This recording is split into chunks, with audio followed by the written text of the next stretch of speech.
আজকের ভিডিওটি হলো পিএফ অ্যাকাউন্ট থেকে টাকা তোলা নিয়ে। পিএফ অ্যাকাউন্ট যারা পার্মানেন্ট এমপ্লয়ি কোম্পানিতে, কোনো কোম্পানিতে, তাদের কিন্তু পিএফ এ একটা টাকা জমা হয়। একটা কোম্পানির তরফ থেকে, একটা এমপ্লয়ির তরফ থেকে কিন্তু একটা টাকা জমা হয়, যেটা কিন্তু একটা ভালো ইন্টারেস্ট পাওয়া যায়। প্রথমেই বলে রাখি, এই টাকাটি কিন্তু একমাত্র সেভিংস। যখন আপনার বয়স হবে, যখন আপনি রিটায়ার্ড হবেন, তখন কিন্তু একমাত্র এই টাকাটাই স্বাবলম্বী।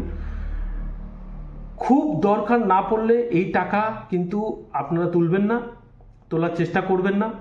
যেভাবে হোক ম্যানেজ হয়ে যায়, দিন কেটে যায়, আপনি যে কোনো প্রসেসে দিন কাটিয়ে নিতে পারবেন। কিন্তু এই টাকাটা কিন্তু একটা একমাত্র সেভিংস। যারা জব করে তাদের জন্য একমাত্র সেভিংস, এবং এটাতে ভালো একটা ইন্টারেস্ট পাওয়া যায়, যে ইন্টারেস্টটা আপনি কোথাও পাবেন না।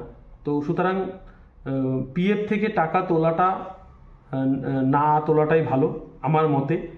তো তারপরেও যদি কারো খুব দরকার হয়ে থাকে, তো তাদের জন্য আমি আজকে কমপ্লিট প্রসেস দেখাবো। খুব ইজি, খুব সিম্পল প্রসেস।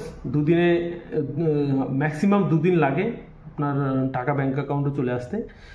কিন্তু তার মধ্যে কিছু টার্মস অ্যান্ড কন্ডিশন আছে, যেটা হচ্ছে কত দিন হলে আপনার টাকা মানে কাটবে না, আপনি কত অ্যামাউন্ট তুলতে পারেন। 3টে অ্যামাউন্ট থাকে ওখানে: এমপ্লয়ি অ্যামাউন্ট, এমপ্লয়ার অ্যামাউন্ট এবং পেনশন অ্যামাউন্ট। এবং কত অ্যামাউন্ট দিলে ওখানে ফিল করলে আপনি টাকা পাবেন, এবং টিডিএস যে ট্যাক্স কাটবে না কোন অ্যামাউন্টে, এবং কতদিন পরে আপনি টাকাটা তুলতে পারেন। আপনার কাজ যেটা ওয়ার্কিং যে টাইম, কতদিনের, 1 বছর, 3 বছর, 4 বছর, 5 বছর, কতদিন পরে আপনি টাকা উইদাউট ট্যাক্সে তুলতে পারেন, সমস্ত কিছু নিয়ে আজকে আলোচনা করব। আমি একটা চার্ট আপনাদের সামনে তুলে ধরলাম। এই চার্টটি দেখুন, আপনারা বুঝে যাবেন।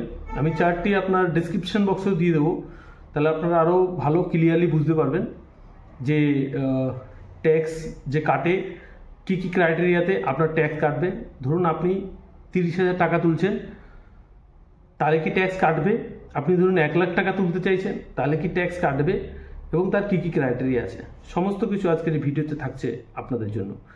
তো অনুরোধ রইল, ভিডিওটি পুরো দেখবেন, শেষ পর্যন্ত দেখুন, তাহলে বুঝতে পারবেন।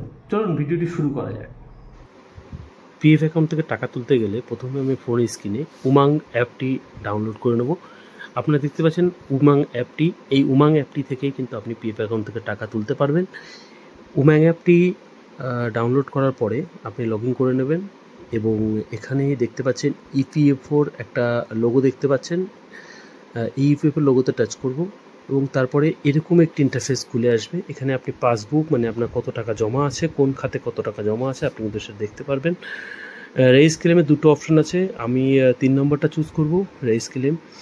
এবং তারপরে এরকম একটা ইন্টারফেস আসবে, এখানে আপনার ইউএন নাম্বার দিয়ে আপনি সাবমিট করে দেবেন। সাবমিট করার পরে ঠিক এরকম একটা ইন্টারফেস চলে আসবে,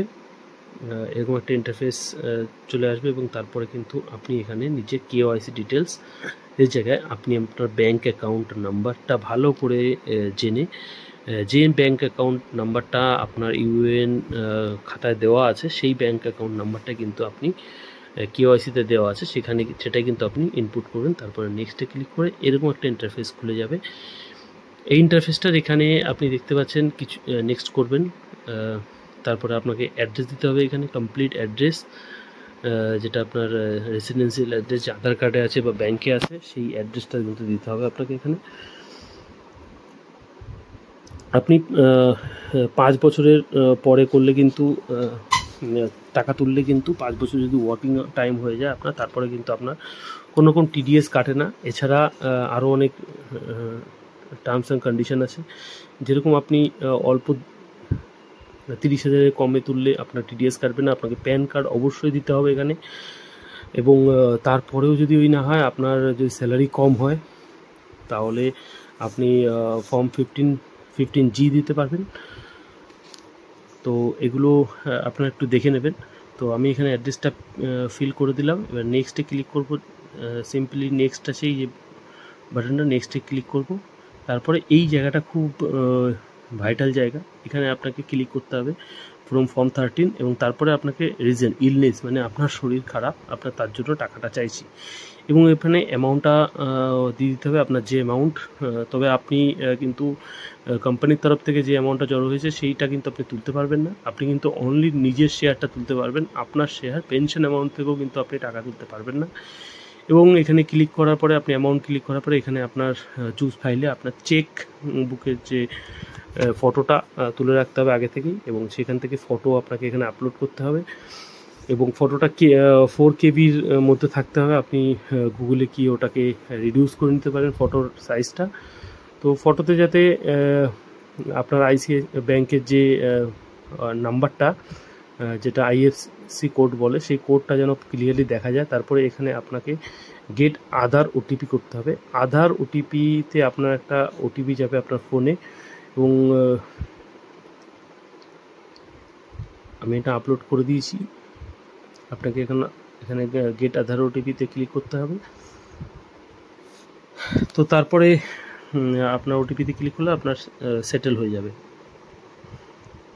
তো আমি আরও বলে রাখি, আপনাকে কিন্তু ফর্ম 16G আপনি ওই করবেন, এবং 5 বছরের উপর হলে আপনার কোনো রকমের ট্যাক্স লাগবে না, কোনো রকম ট্যাক্স কাটবে না এখানে।